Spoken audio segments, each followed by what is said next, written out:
আসসালামু আলাইকুম। আমি আজকে একটু সময় নিব। ভিডিওটা কেউ টানবেন না, পুরো ভিডিওটা দেখবেন। আমার জীবনের গল্প বলবো, বাস্তব। আমি ছোটোবেলা থেকে ঢাকাতে বড় হয়েছি। গ্রামের আমি অনেক কিছু না চিনলেও ঢাকার সব কিছু চিনি। সাথে আমার মা ছিল, আমার বাবা ছিল না, বাবা থেকেও নেই। তো প্রথমেই গার্মেন্টসে জব করছি অনেক দিন, মোহাম্মদপুর, মিরপুর, দারুসালাম। অনেক দিন জব করার পরে বাসা চেঞ্জ করলাম, ধানমন্ডি চলে গেলাম, 19 নম্বর স্টার ক্লাবের পিছনে মধুবাজার।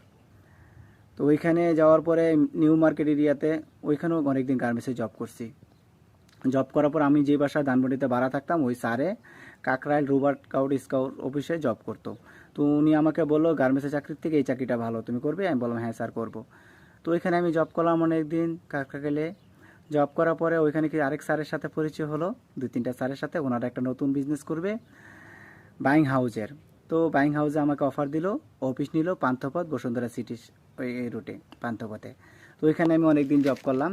তারপরে আমার এক ফ্রেন্ডের সাথে পরিচয় হলো, আশিক নাম করে, নোয়াখালীর। তার সাথে পরিচয় হওয়াতে সে আমার বাসায় আসতো, আমিও যেতাম, ওনাদের বাড়িতেও গিয়েছি। আমি তাকে বললাম, দেখো আমার তো কেউ নেই, আমি বিদেশ যেতে চাই, তোমাদের আত্মীয় স্বজন তো বাইরে আছে, তো আমাকে একটা ভিসা দিতে পারবে?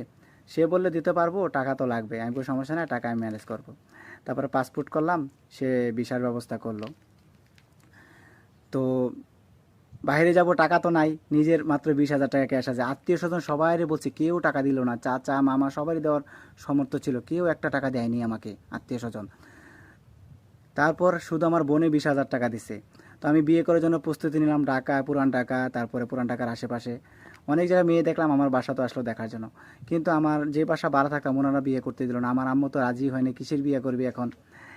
তারপরে ওনারা ব্যাংকের থেকে, অগ্রণী ব্যাংকের ম্যানেজার ছিল ম্যাডামে, উনি আমাকে ওইখান থেকে কিছু টাকা লোন নিল, আর বাকি টাকা ওনারা দিয়ে দিল আমাকে বাইরে আসার জন্য।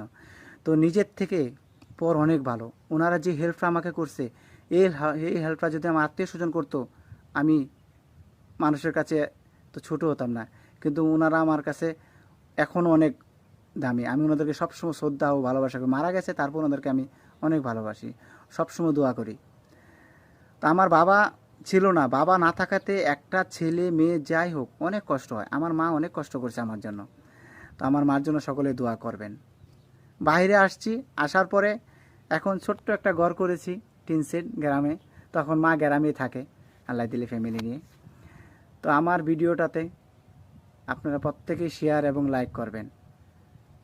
একটা ছেলের যদি ছোটোবেলা থেকে বাবা মারা যায় সমস্যা নেই, কিন্তু যদি থেকেও না থাকে তাহলে